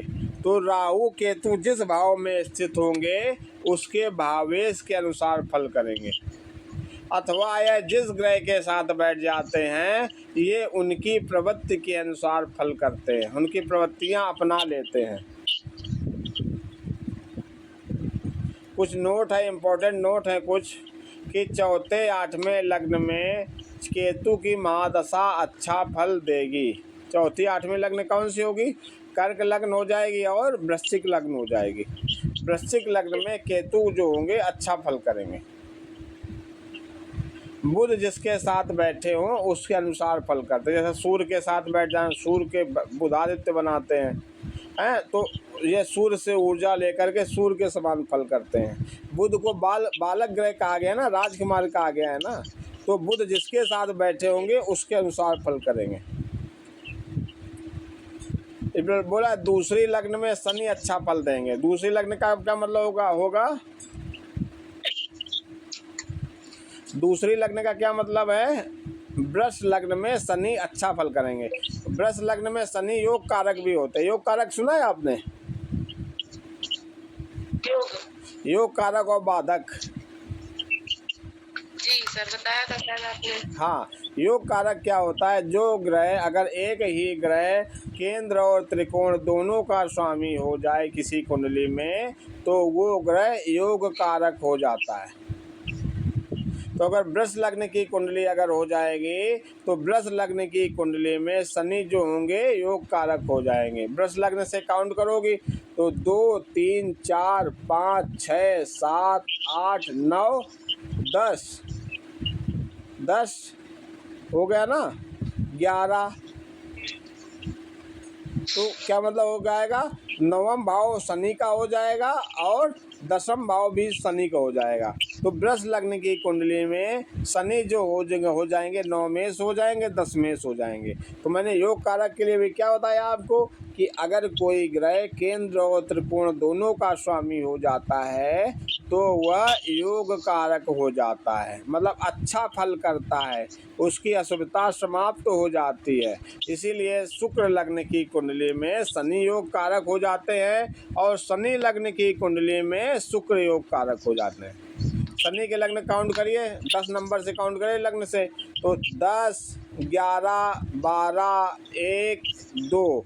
दूसरी राशि कौन सी हो गई, ये किस भाव में पड़ी जाके, पंचम भाव में पड़ी जाके, वृष राशि पंचम भाव में पड़ेगी।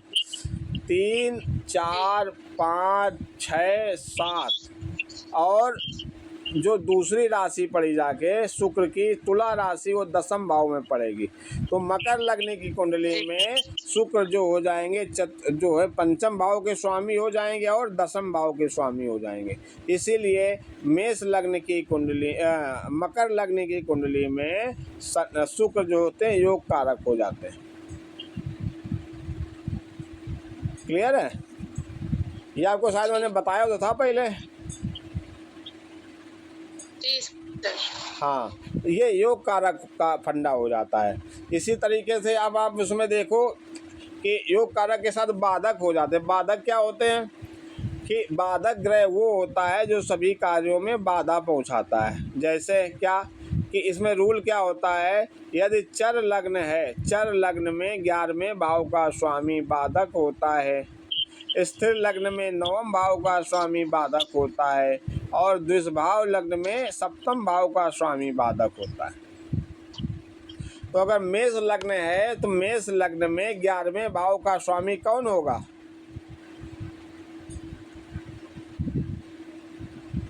बताइए। सर मेष लग्न में 11वें भाव का स्वामी कौन सा ग्रह होगा? मेष लग्न हो सर। हाँ, मेष लग्न में 11वें भाव का स्वामी कौन सा ग्रह होगा? सर शनि होगा। हाँ, शनि। Shani, very good.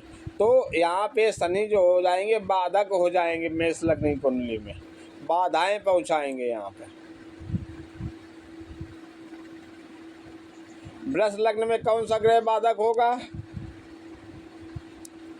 एक कुंडली बनाइए वृष लग्न की, जरा कॉपी पेन लिए हैं? जी सर। बनाइए जरा कुंडली वृष लग्न की।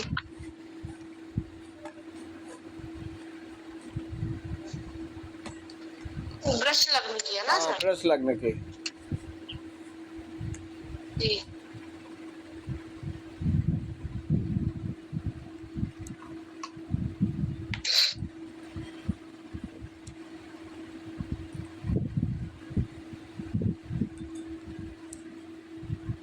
जी सर बना ली।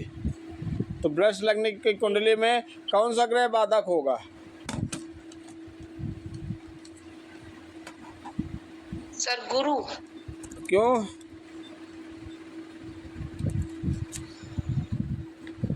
क्योंकि सर 11वें भाव में सर। नहीं, वृष लग्न अभी मैंने क्या बताया? वृष कौन सी लग्न है? चर है, स्थिर है कि दुष्भाव है? वृष है सर, बता रहे थे तरीके पर है, स्थिर सर है। स्थिर। तो स्थिर लग्न में 9वें भाव का स्वामी बाधक होता है। जी। तो 9वें भाव में कौन सा ग्रह पड़ा? कौन सा भाव, कौन सी राशि पड़ी 9वें भाव में? सर मकर राशि। तो मकर राशि में कौन बाधक हो जाएगा? ये मतलब मकर शनि बाधक हो जाएंगे यहाँ पे। जी। आप लिख लो, लिखो बाधक ग्रह। लिखिए चर लग्न में 11वें भाव का स्वामी बाधक होता है। चर लग्न में सर 11वें भाव का स्वामी बाधक होता है।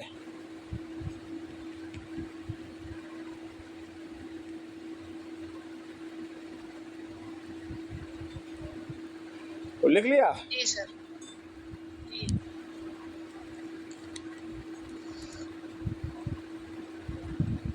स्थिर लग्न में 9वें भाव का स्वामी बाधक होता है। स्थिर लग्न में 9वें भाव का। हाँ।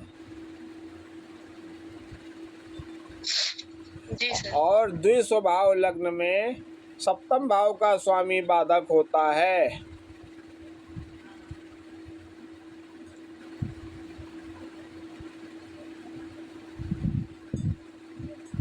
जी सर। क्लियर? जी सर। अब याद रहेगा ना ये? जी सर। योग कारक भी लिख लो। योग कारक ग्रह मतलब योग कारक ग्रह लिखो। यदि कोई ग्रह केंद्र और त्रिकोण दोनों का स्वामी है तो योग कारक कहलाता है।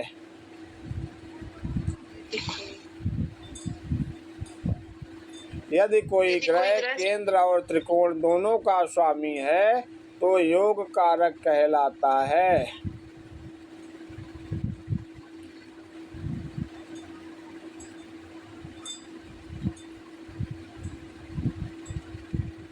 योग कारक कहलाता है।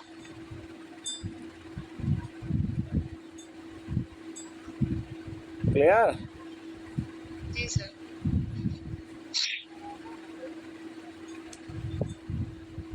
क्लियर है ना? जी सर।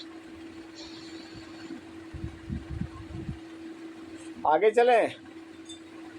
जी। अब ग्रहों की दशाएं कैसा फल देती है? जैसे आपने ग्रहों की दशा निकालनी सीखी थी, तो ग्रहों की दशाएं कैसा फल देती हैं? क्या है कि लग्नेश, पंचमेश, नवमेश की महादशा सदैव शुभ फल देती है।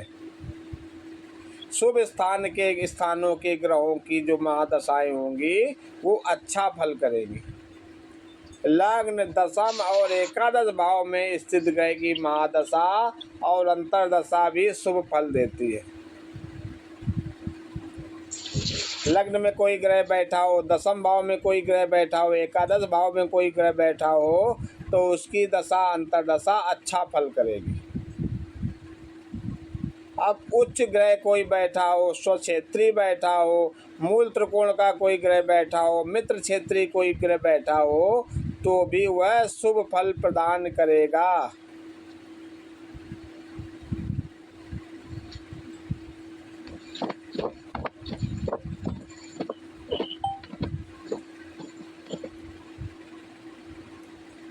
उपचय भाव में अगर कोई ग्रह बैठा हो तब भी अच्छा फल वो करेगा।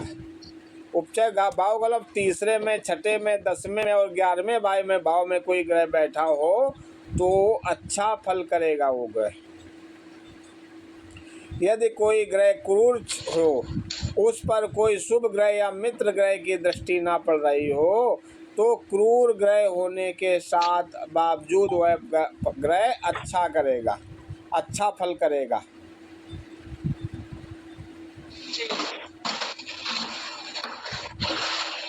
महादशा में यदि कोई मित्र ग्रह की अंतर्दशा आ जाए तो उस ग्रह की शुभता में वृद्धि हो जाती है।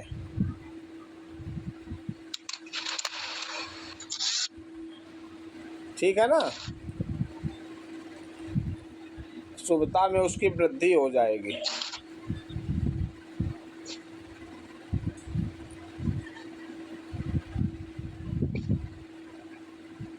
अब ये तो शुभ ग्रह आपने देख लिए।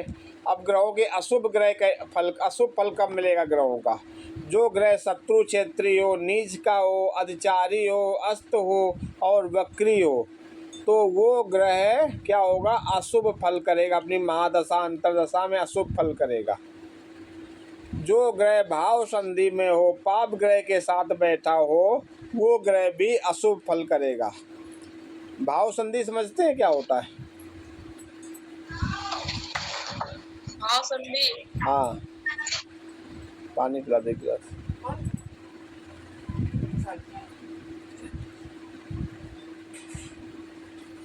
जो ग्रह मतलब भाव संधि का मतलब होता है एक भाव की समाप्ति और दूसरे भाव का प्रारंभ, ये भाव संधि होती है। तो किसी भी भाव की समाप्ति का मतलब 28 डिग्री से लेकर के 2 डिग्री के बीच का। सपोज करो पंचम भाव समाप्त हो रहा है, 30 डिग्री में समाप्त होता, तो पंचम भाव का 28 डिग्री और छठे भाव का 2 डिग्री, तो ये 4 डिग्री में अगर कोई ग्रह बैठा होगा तो भाव संधि में आता है। ये हर भाव में होता है, एक भाव की समाप्ति और दूसरे भाव का प्रारंभ, इसको क्या बोलते हैं? भाव संधि। समझ आया? नहीं आया? जी सर, आ गया। जैसे प्रथम भाव है 30 डिग्री का होता है, तो फर्स्ट हाउस में कोई ग्रह अगर बैठा है 29 डिग्री का बैठा है, तो वो ग्रह जो होगा भाव संधि में आ जाएगा। या सेकेंड हाउस में कोई ग्रह 2 डिग्री का बैठा है, 1 डिग्री का बैठा है, तो वो ग्रह भाव संधि में आ जाएगा। तो 28 डिग्री से लेकर के 2 डिग्री के बीच का कोई ग्रह होता है वो भाव संधि में हो जाता है। ठीक है ना? जी।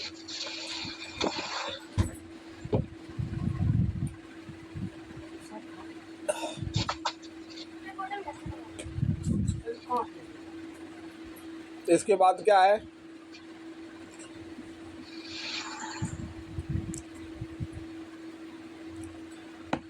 आगे देखो, इसी में क्या लिखा है? यदि कोई ग्रह 29-30 डिग्री के आसपास हो तो वह ग्रह मृत्यु तुल्य कष्ट देता है, चाहे वह ग्रह शुभ ही क्यों ना हो। तो अभी आपने देखो ऊपर भी देखा था, जो ग्रहों की स्थिति में आपने देखा था कि अगर 29 डिग्री कोई ग्रह हो जाएगा, अगर सम राशि में होगा तो बाल हो जाए, वो मृत हो जाएगा, और विषम राशि में हो जाएगा तो बाल हो जाएगा। ये तो था, आपने देखा ना ऊपर। जी सर। तो अक्षर जो है वो फिर अच्छा नहीं करेगा ना।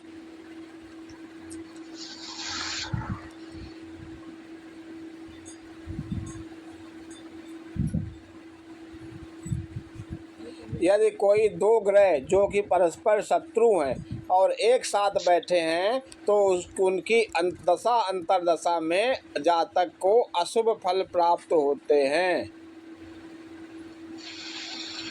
उनकी दशा अंतर्दशा में जातक को अशुभ फल प्राप्त होते हैं और जातक को कार्यों में विलंब होता, सफलता नहीं मिलती है। और जो ग्रह नीच का हो वो या बाधक हो, वह अपनी दशा अंतर्दशा में अच्छा फल नहीं करता, जातक को रोग देता है, दुख देता है, शोक देता है, ये सब प्रदान करते हैं।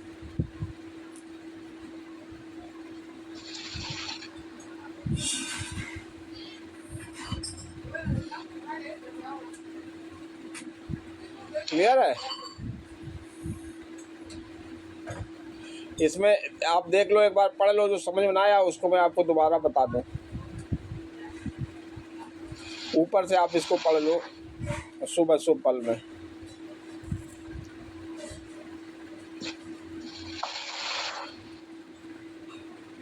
इसमें देख लो, जो ना समझ में आया उसको मैं आपको बता दूं।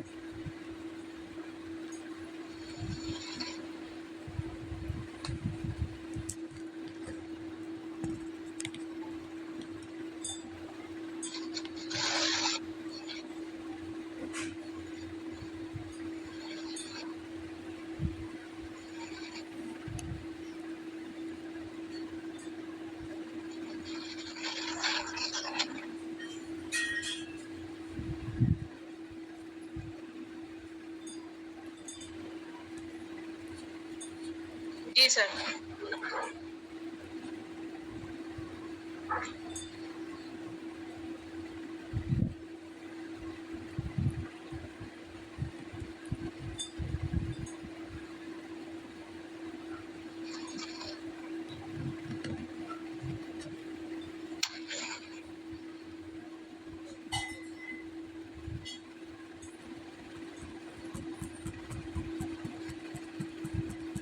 ये महादशा में सर यदि कोई मित्र ग्रह की अंतर्दशा आ जाए तो उसकी शुभता में वृद्धि होती है। हाँ, जैसे जैसे जो होता है, देखो कि जैसे गुरु ये आपका सूर्य है और गुरु है, या सूर्य है चंद्र है, या गुरु है या चंद्र है, ये दोनों मित्र होते हैं आपस में। तो अगर चंद्रमा की महादशा में गुरु का अंतर्दशा आ जाए तो शुभता बढ़ जाती है, अच्छा फल होता है। ठीक है ना? और देखिए,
आगे देखिए,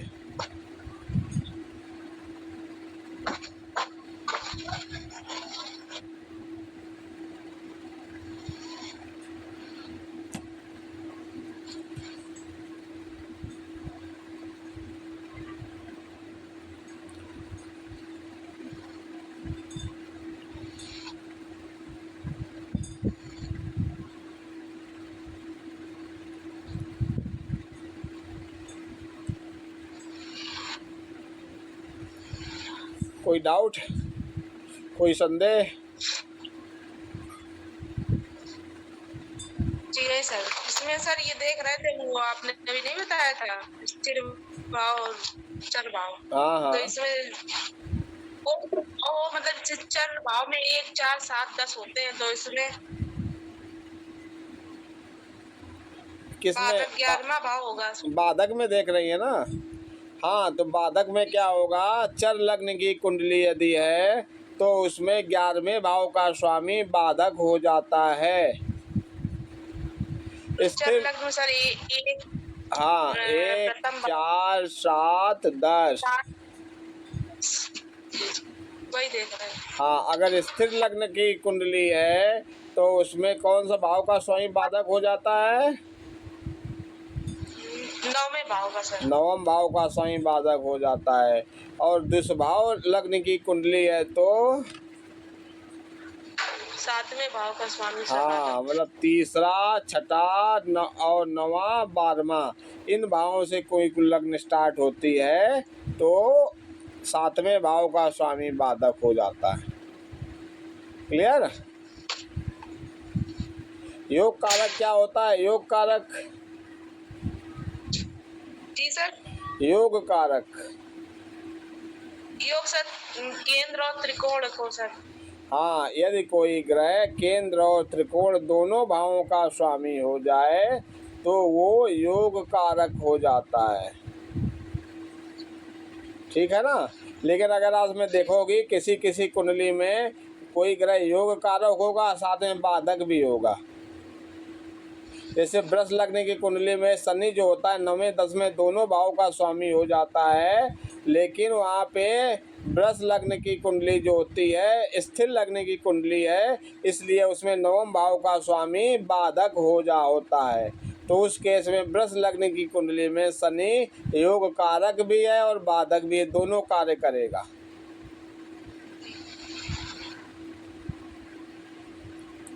ठीक है ना?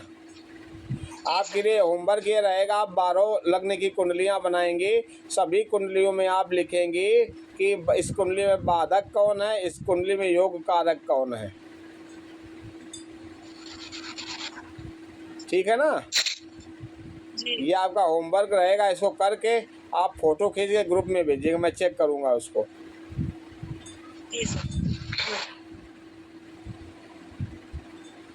और कोई संदेह और कोई डाउट बताइए। जी नहीं सर।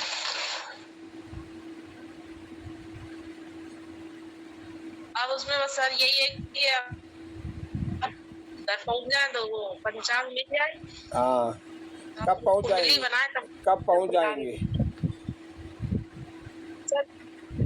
संडे, ये 1 तारीख को स्कूल खुलेगा, उससे पहले पहुंचना। अच्छा, कोई बात नहीं, आप घर पहुंच जाइएगा तो आप पंचांग ले लीजिएगा। एक बार जब अब की बार आना हो तो आप जो कानपुर आइएगा तो आप आइएगा, घर में आइएगा तो मैं आपको जो है रिटर्न में जो है कॉपी पेन में समझा दूंगा कि कैसे कुंडली बनाते हैं, किस तरीके से दशा महादशा निकालते हैं। जी। ठीक है ना? एक दिन किसी दिन छुट्टी हो तो जो आप जो है सत्यम के साथ आप आइएगा, जी सर। तो मैं आपको समझा दूँ, जो भी डाउट्स होंगे आप क्लियर हो जाएंगे आपके डाउट्स। क्या कह रही हैं? सर यही बताए थे, मतलब उसमें जब बनाएंगे कुंडली स्वयं और फिर एक एक चीज की बारीकी से वो करेंगे, तब ज्यादा ये। हाँ, तब ज्यादा है। यही है कि और बीच में अगर 1-2 दिन गैप कर दो पढ़ने को तो फिर पीछे से वही फिर भूल जाएंगे। सही बात है। चलिए, इसको आप पढ़िएगा, जो भी डाउट्स हो वो अपने ग्रुप में डाल दें, मैं आपको बता दूंगा। और 12 भावों की कुंडली लिखकर सभी भावों में कौन मारक भाव होता है, कौन ग्रह मारक है, कौन ग्रह बाधक है, कौन ग्रह योगकार है, सब लिखिएगा। ठीक है ना? जी सर। ये आपका होमवर्क है, ये आपका कर लेंगे ना इसको कि नहीं कर पाएंगे? जी सर, कर लेंगे हम। हाँ, तो इसको आराम करिएगा बढ़िया तरीके से। ठीक है? और कुछ पूछना है? नहीं सर, अब पढ़ेंगे तो फिर अगली अगली क्लास में पूछेगा। ठीक है? चलिए, आराम से पढ़ाई कर। कोई डाउट्स हो तो, कोई समझ में ना आए तो बताइएगा, फ़ोन कर लेना आप, चाहे ग्रुप में डाल देना। ठीक है? जी सर। ओके, ठीक ठीक, गुड नाइट। जी सर, राधे राधे। राधे राधे।